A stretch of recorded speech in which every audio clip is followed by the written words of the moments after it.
Cette chronique de l'Académie électrique du Guide de l'auto vous est présentée par Roulon Électrique. Aujourd'hui, je veux faire la lumière à savoir si c'est avantageux pour une entreprise d'électrifier sa flotte de véhicules.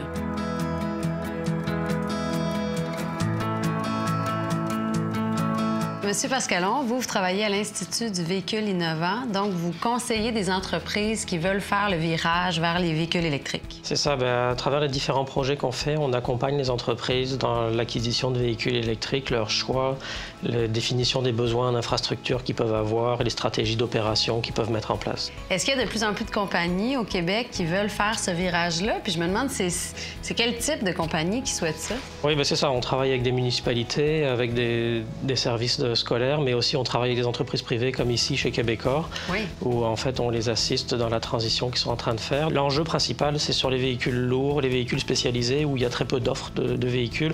Donc parfois, il faut développer des véhicules spécifiquement pour ces offres-là. Et c'est quoi les avantages là, pour une entreprise de faire ce virage-là? C'est à peu près les mêmes que pour un particulier, mais les bénéfices sont amplifiés. Et puis, il y a un gain qui est assez important au niveau des compagnies, c'est que l'image de la compagnie sur un engagement environnemental est très importante. Et est-ce qu'il y a des subventions pour les entreprises comme il y en a pour les particuliers? Alors, pour les véhicules légers, c'est les mêmes subventions qui s'appliquent pour les entreprises que pour les particuliers, donc le rabais fédéral et provincial qui s'applique. Dans le cas des véhicules lourds, il y a des programmes d'éco-camionnage qui sont en place, où il y a des programmes spéciaux d'acquisition de technologies qui sont mis en place pour aider les entreprises à faire cette transition.